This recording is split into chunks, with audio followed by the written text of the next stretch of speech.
Bu qarang, o'zini shaxsiy savolini qarang. 40 yoshdan oldin organizm yosh bo'ladi.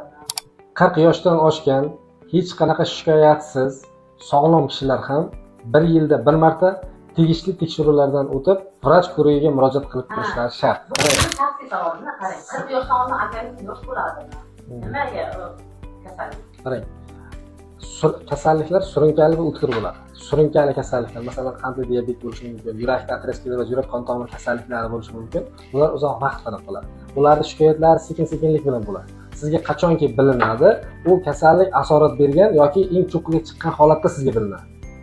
Shuning uchun shikoyatlar bo'lmagan holatda, bezovta bo'lmagan holatingizda tekshiruvdan o'tsangiz, o'shanda o'sha kasallikni boshlanishi aniqlanadigan bo'lsa, davolash ham o'shanga qarab aniq bo'ladi va samarali bo'ladi. Siz shikoyatlar paydo bo'lib, o'zi bezovta bo'lganingizdan keyin vrachga borsangiz, u asorat bergan bo'ladi kasallik.